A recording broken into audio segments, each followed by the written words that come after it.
अगर आप एक भारतीय हैं तो आपको खुद पे गर्व होना चाहिए, क्योंकि जितने तरह के फूल बाग में नहीं होते उतने तरह के लोग भारत में बड़े प्यार से रहते हैं। जनसंख्या की बात करें तो भारत विश्व का दूसरा सबसे बड़ा जनसंख्या वाला देश है। पहला सबसे बड़ा जनसंख्या वाला देश चाइना है और दूसरा भारत है। भारत में बहुत ही सांस्कृतिक भिन्नता पाई जाती है, लेकिन इसके बावजूद भी सभी लोग एक दूसरे की संस्कृति को स्वीकारते हैं और उनका आदर करते हैं। वहीं प्रकृति भी हमारे देश पे बहुत मेहरबान है, क्योंकि प्रकृति ने भी हमारे देश को अलग अलग प्राकृतिक सुंदरताओं से भर दिया है। कहीं पहाड़ पठार, कहीं समुद्र, तो कहीं हरियाली। क्लास 6 एनसीईआरटी ज्योग्राफी का ये लास्ट चैप्टर है और इसमें हम अपने भारत की प्राकृतिक सुंदरता के बारे में जानेंगे। आइए शुरू करते हैं। भारत एक बहुत बड़े भौगोलिक विस्तार वाला देश है। उत्तर में यह हिमालय के ऊंचे शिखरों से घिरा हुआ है, पश्चिम में अरब सागर, पूर्व में बंगाल की खाड़ी और दक्षिण में हिंद महासागर है, जो कि भारतीय प्रायद्वीप के तटों पर लहराते हैं। प्रायद्वीप वह स्थल होता है जो तीन तरफ से जल से घिरा हुआ है।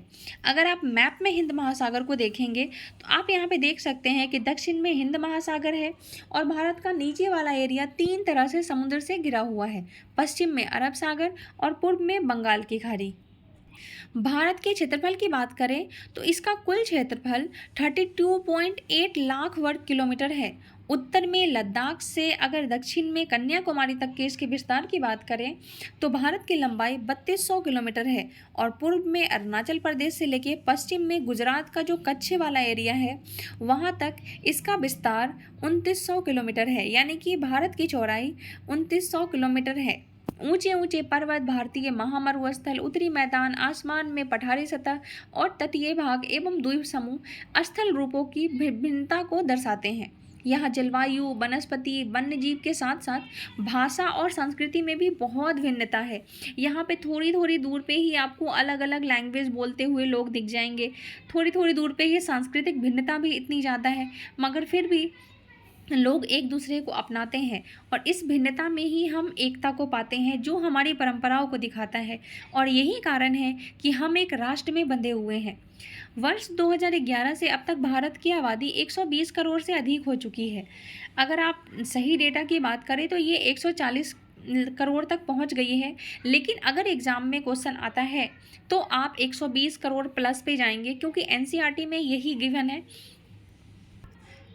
और इसी जनसंख्या के साथ ही चीन के बाद विश्व का दूसरा सबसे अधिक जनसंख्या वाला देश भारत है। भारत के उत्तरी गोलार्ध में स्थित कर्क रेखा भारत के लगभग मध्य से होकर गुजरती है। हमने पढ़ा था ये मैप वाले चैप्टर में कि भारत के उत्तरी गोलार्ध में 23.5 डिग्री पे कर्क रेखा है और दक्षिणी गोलार्ध में 23.5 डिग्री पे ही मकर रेखा है। कर्क रेखा भारत के बिल्कुल बीच से होकर गुजरती है और ये भारत के 8 राज्यों से होकर गुजरती है। इसको आप यहाँ इमेज में देख सकते हैं तो आपको इजीली याद हो जाएगा। गुजरात, राजस्थान, मध्य प्रदेश, छत्तीसगढ़, झारखंड, पश्चिम बंगाल, त्रिपुरा और मिजोरम, ये 8 राज्य हैं जिनसे होकर कर्क रेखा गुजरती है। अगर अक्षांश की बात करें तो भारत के मुख्य भूमि विस्तार 8.4 डिग्री उत्तर तथा 37.6 डिग्री उत्तरी अक्षांश के बीच है, यानी कि ये है हमारा ग्लोब। और यहाँ से जो अक्षांश जा रही है और यहाँ से जो अक्षांश जा रही है ये 8.4 डिग्री है और ये 37.6 डिग्री है। अक्षांश क्या होता है? अक्षांश मतलब लैटिट्यूड, लैटिट्यूड मतलब लेटी हुई रेखा, और लॉन्गिट्यूड मतलब जो लंबा रेखा है उसको लॉन्गिट्यूड कहते हैं। पश्चिम में पूर्व तक भारत का विस्तार 68.7 पूर्व, यानी कि यहाँ पे कहीं होगा 68.7 क्योंकि ये पूर्व वाला एरिया है, और 97.25 ये पश्चिम वाला देशांतर है। इसके बीच भारत की स्थिति है। अगर हम विश्व को पूर्वी और पश्चिमी गोलार्ध में बांटते हैं तो भारत की स्थिति पूर्वी गोलार्ध में होगी। भारत उत्तर पूर्व गोलार्ध में है। अगर हम देशांतरीय विस्तार को देखें तो यहाँ पे 68 है और यहाँ 97 है। इन दोनों के बीच लगभग 29 डिग्री है और 29 डिग्री के कारण यहाँ के दो छोर पर स्थित स्थान के स्थानीय समय में बहुत अधिक अंतर हो सकता था। इस तरह की दूरी पर स्थित दो स्थानों के बीच के समय का अंतर लगभग 2 घंटे तक होगा, क्योंकि हमने पढ़ा था कि 1 डिग्री जाने में 4 मिनट का समय लग जाता है। तो वैसे ही अगर 29 डिग्री को देखें तो 29 डिग्री मतलब 116 मिनट की अप्रॉक्स आता है। तो 116 मिनट यानी कि 2 घंटे। पश्चिम में जो गुजरात है उसकी अपेक्षा पूर्व में जो अरुणाचल प्रदेश है वहाँ पे 2 घंटे पहले सूर्योदय होता है। यहाँ पे आप मैप में देखिए, यहाँ पूर्व वाले इलाका में ये बिल्कुल पूर्व में यहाँ पे है अरुणाचल प्रदेश और यहाँ पे है गुजरात का कच्छ। एग्जाम में क्वेश्चन ऐसे पूछता है कि सबसे पहले सूर्योदय कहाँ पे होती है, तो सूरज तो पूरब से निकलता है, इसलिए सूर्योदय सबसे पहले अरुणाचल प्रदेश में होता है। 82.5 डिग्री पूर्वीय देशांतर के स्थानीय समय को ही भारत का मानक समय माना जाता है और याम्योत्तर को भारत का मानक यामोत्तर कहा जाता है। अब बात करते हैं भारत के जो पड़ोसी देश हैं। 7 देशों के साथ भारत अपने स्थलीय सीमा को निर्धारित करता है। 7 देश ऐसे हैं जिनके साथ भारत अपनी स्थलीय सीमा को शेयर करता है। उन 7 देशों की बात करें तो ऊपर में यहाँ पे बिल्कुल थोड़ा सा सटा हुआ है अफ़गानिस्तान, पाकिस्तान, चाइना, भूटान, बांग्लादेश और यहाँ नीचे है म्यांमार। हो गए 7 कंट्री। इन 7 देशों के साथ भारत अपनी सीमा को साझा करता है। इस मैप में भारत के पड़ोसी देश को दिखाया गया है। अगर आप भारत के पॉलिटिकल मैप को देखें तो इसमें सभी स्टेट को दिखाया गया है। भारत के पॉलिटिकल मैप में उसके सभी स्टेट को दिखाया जाता है।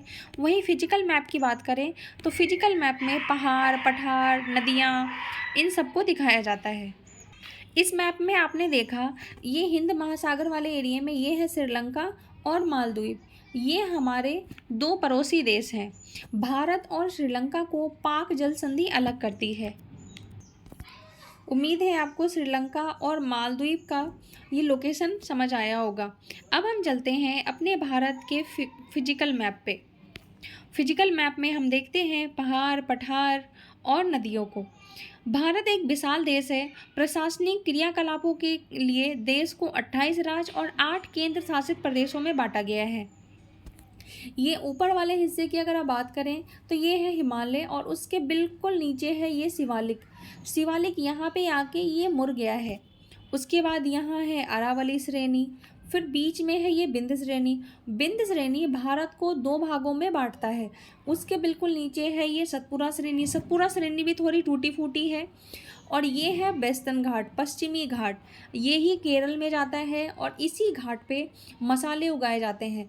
पश्चिमी घाट की सबसे ऊंची चोटी है अन्नामलाई और इस तरफ है ये पूर्वी घाट टूटी फूटी है और इसकी सबसे ऊंची चोटी है नीलगिरी।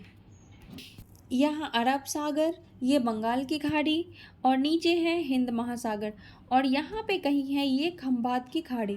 भारत की कुछ नदियाँ खंबात की खाड़ी में भी गिरती है और ज़्यादातर नदियाँ बंगाल की खाड़ी में गिरती है। दिल्ली भारत की राजधानी है और भारत में जो राज्यों का निर्माण है वो मुख्यतः भाषाओं के आधार पर किया गया है। भारत में पाई जाने वाली भौतिक आकृतियों विभिन्न प्रकार की हैं, जैसे कि पर्वत, पठार, मैदान, तट और द्वीप समूह। उत्तर में बर्फ से ढका हिमालय संतरी का कार्य करती है। हिम जोड़ आलय, हिम का मतलब होता है बर्फ और आलय का मतलब होता है घर। हिमालय यानी कि बर्फ का घर। हिमालय पर्वत को मुख्य 3 समांतर श्रृंखलाओं में बांटा गया है। सबसे उत्तर में स्थित श्रृंखला को बृहत हिमालय, महान हिमालय या हिमाद्री कहा जाता है और इस श्रृंखला में विश्व की सबसे ऊंची शिखर जो केटू है, केटू का नाम आपने सुना होगा, जिसे गार्डविन आस्टीन के नाम से भी जाना जाता है, वो स्थित है। गार्डविन आस्टीन पीओके वाले एरिया में है, इसीलिए भारत की ऊंची चोटी हम केटू को कहते हैं, लेकिन भारत में ऊंची चोटी कंचनजंगा को कहते हैं जो कि सिक्किम में है। मतलब भारत की ऊंची चोटी केटू हो गई, भारत में ऊंची चोटी हो गई कंचनजंगा। इसी श्रृंखला में विश्व की सबसे ऊंची शिखर है वो आप समझ गए होंगे, जो महान हिमालय में ही है। अब हम बात करते हैं मध्य हिमालय की। मध्य हिमालय या हिमाचल हिमाद्री के दक्षिण में स्थित है। बहुत से लोकप्रिय जो पहाड़ी स्थान हैं वो यहीं पे स्थित है। जितने भी खूबसूरत पहाड़ी स्थान के नाम आपने सुने हैं वे सभी मध्य हिमालय में ही पाए जाते हैं। शिवालिक सबसे दक्षिण में स्थित श्रृंखला है। मैंने आपको मैप पे दिखाया था, हिमालय के जस्ट नीचे जो शिवालिक है। हिमालय के दक्षिण में भारत का उत्तरी मैदान स्थित है। ये मैदान समतल और सपाट है। ये जो यूपी बिहार वाला एरिया है ये उस हिस्से की बात कर रहा है। यह मैदान सिंधु, गंगा, ब्रह्मपुत्र तथा इनकी सहायक नदियों द्वारा लाए गए जो जलोढ़ मिट्टी है इसके निक्षेपण से बना हुआ है।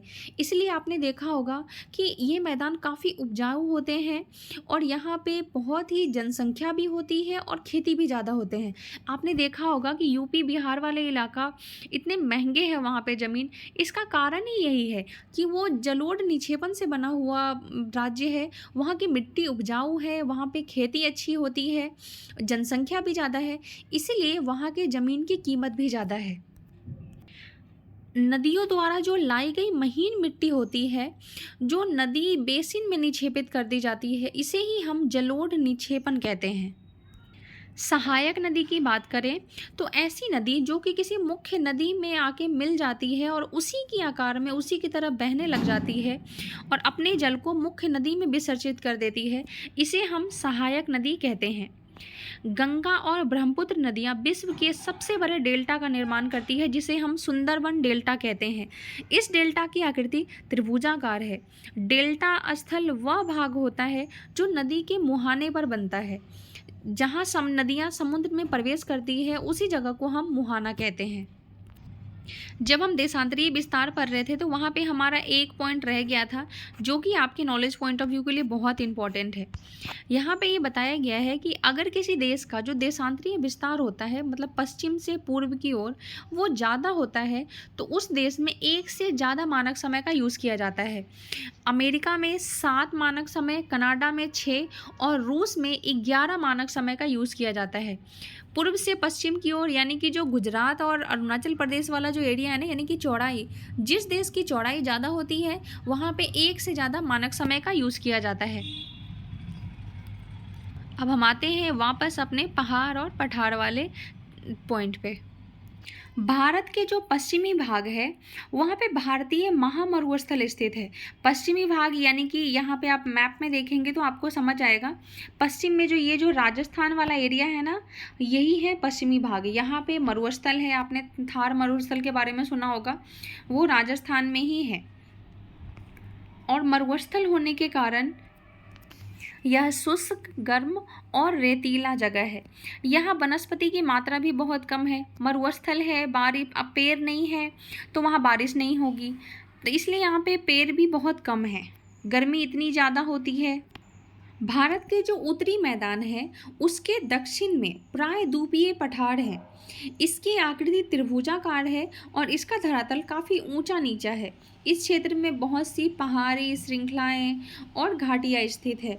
इसको आप मैप में देखिए कि प्रायद्वीपीय पठार कहाँ है, यानी कि भारत के उत्तर के यहाँ पे उत्तर के ये हिमालय और शिवालिक के बिल्कुल नीचे यहाँ पे है ये प्रायद्वीपीय पठार।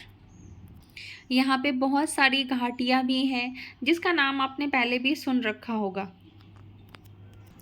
प्रायद्वीपीय पठार के ही उत्तर पश्चिम में है आरावली श्रृंखला जो विश्व की सबसे पुरानी श्रृंखला है।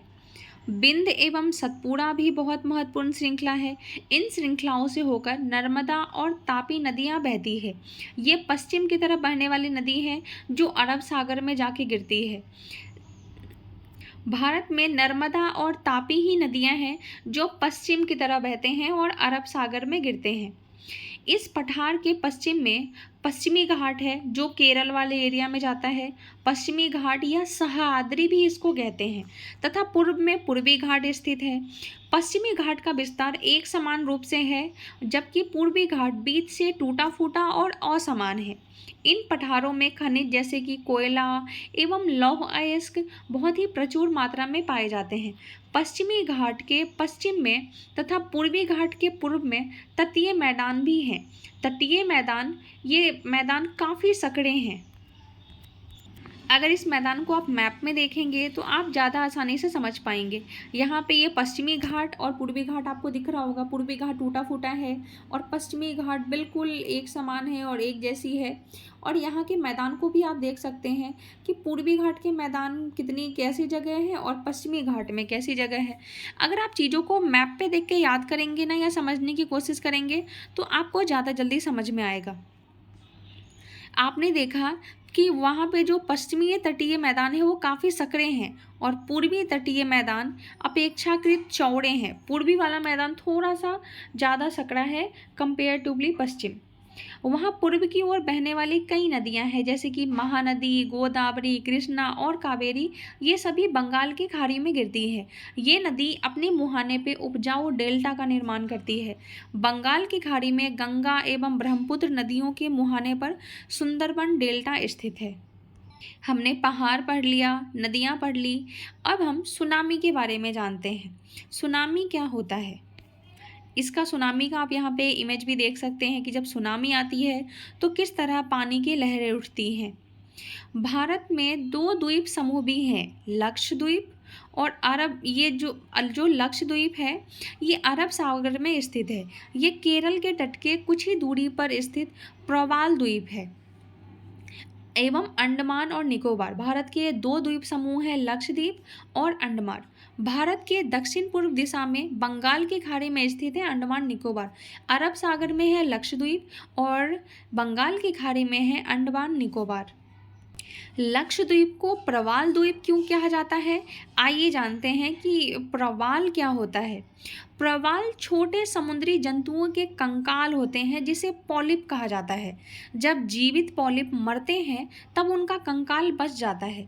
अन्य पॉलिप की वृद्धि इन ठोस कंकालों के ऊपर होती है जो बढ़ते बढ़ते काफ़ी ऊंचे होते चले जाते हैं। इस प्रकार के प्रवाल, इन ऐसे ही प्रवाल से द्वीपों का निर्माण होता है और इसी प्रवाल से बना हुआ है हमारा लक्षद्वीप। इसीलिए हम लक्षद्वीप को प्रवाल द्वीप भी कहते हैं।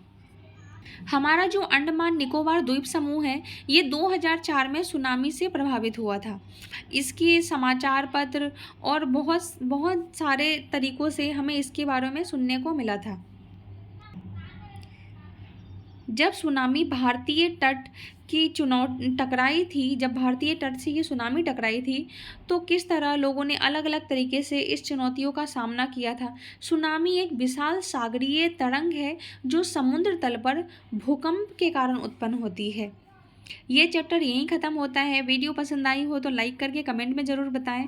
मेरे साथ बने रहने के लिए थैंक यू सो मच। मिलेंगे अगले वीडियो में, तब तक के लिए बाय बाय।